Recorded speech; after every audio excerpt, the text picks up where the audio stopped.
tuliyazungumza haya na tukakutana hapa kwenye kumbukizi ya tarehe 27 Januari tukazungumza tulioyazungumza.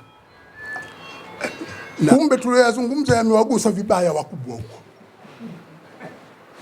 Matokeo yake sasa, tarehe 13 Februari nilipigiwa simu, naelezwa kwamba tumepata barua toka kwa msajili wa vyama kuwa ametengua mkutano mkuu uliomchagua mwenyekiti na makamu mwenyekiti kwa sababu hamna aliyepata zaidi ya 50% ya kura zilizopigwa. Mimi nikastajabu kidogo, kwa sababu tulifanya maamuzi humu ndani. Tulikuwa hatuna senti, tuna mkutano wa siku 2,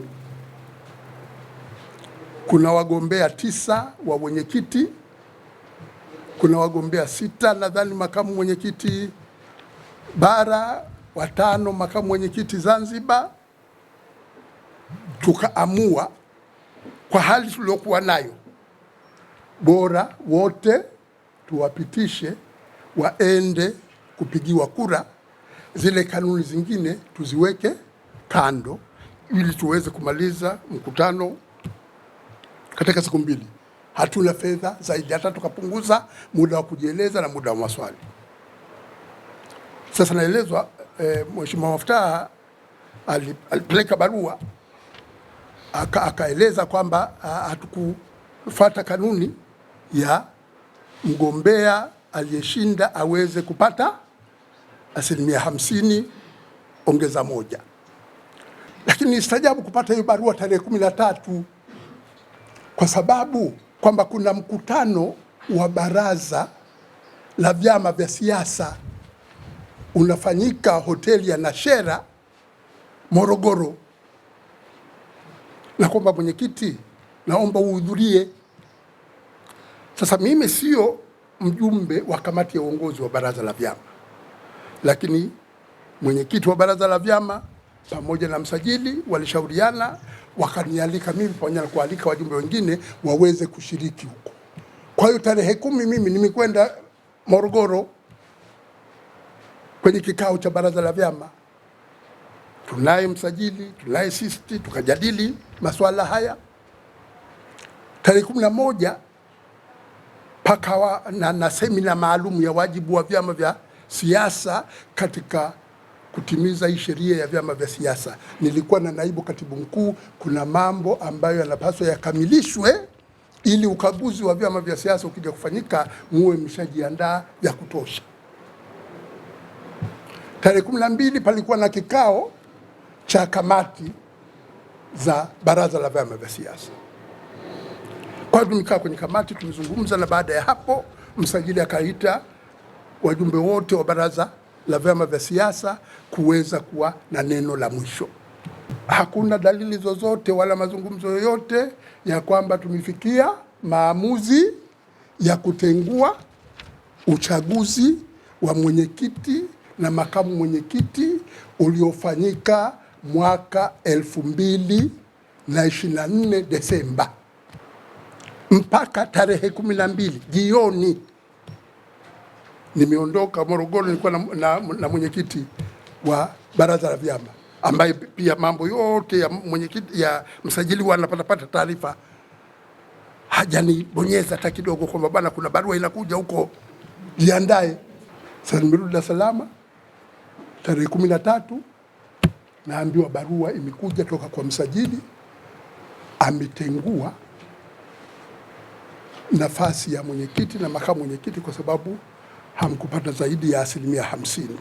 Lakini mimi sijaitwa kuulizwa ilikwendaje hiyo barua. Mimi baada ya kupata ile barua nikajua kwamba hapa pana mambo yamepikwa hapa. Jambo la kwanza kufanya ni kuwa kumweleza driver, hebu rudisha gari ya chama ofisini, isije ikaonekana kwamba nazuia gari ya chama hali sio mwenyekiti umeshatenguliwa. Baraza hilo ambalo alipoitishwa na kamati ya utendaji au ya ofisi ya katibu mkuu ndio likapanga mkuu wa uchaguzi utafanyika tarehe 21, mkutano mkuu wa uchaguzi. Hawa wanachama wanaotaka kugombea nafasi hizo, hata kama msema kwamba ule umevutwa kabisa, sio swala la wa kwanza na wa pili, hawa ambao wanaotaka kugombea nafasi hizo mmewapa taarifa saa ngapi? Wamepanga mkutano ufanyike tarehe 21. Baraza linakutana 19-20, uchaguzi mkutano mkuu kesho yake. Hao wajumbe wa mkutano mkuu mmewapa taarifa saa ngapi mpaka wote wajumbe waweze kuja Dar es Salaam?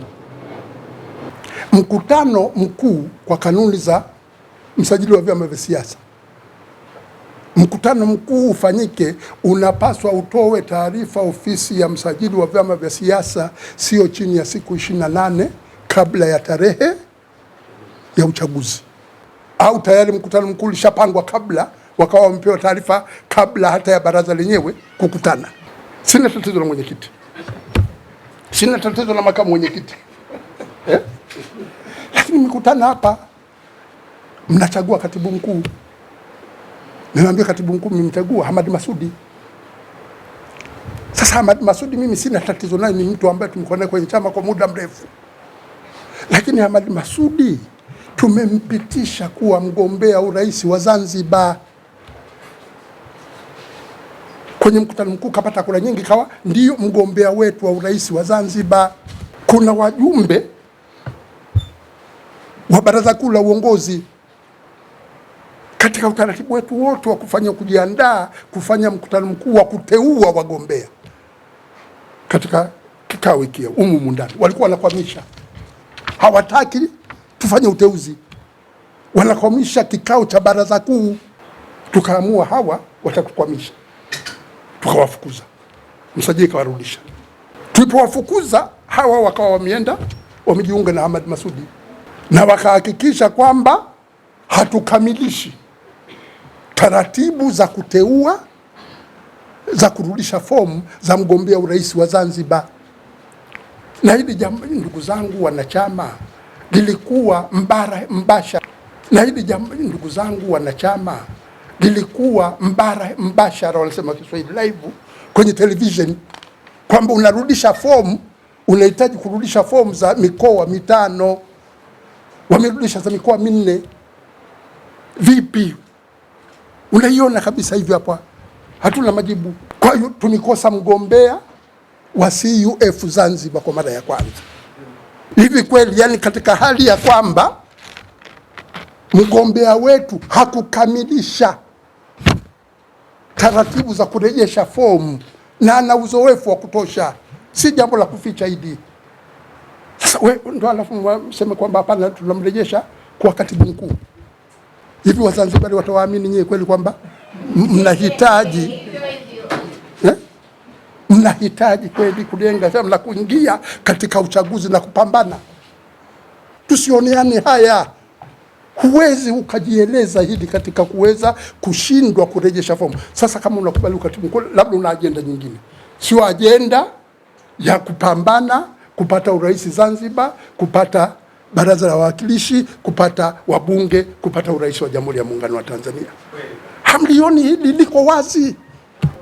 Au pana agenda ya kutumaliza kabisa tena?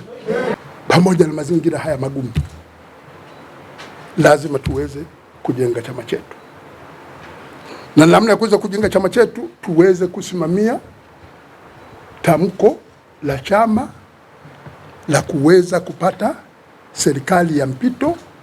Tufanye mjadala huu, sio waraka wa mwisho, huu ni waraka ambao wa kuweza kusaidia mjadala, tuweze kujenga msingi mzuri wa kuweza kujenga chama na kuweza, ni hali ngumu ya kimaisha na hivi, ili tuweze kushiriki, lakini lazima tupate katiba mpya na tume huru ya uchaguzi. Namshukuru sana mzee wetu kwa kuweza kukubali kutenga muda wake na kuja kufanya mazungumzo haya ya kuaga.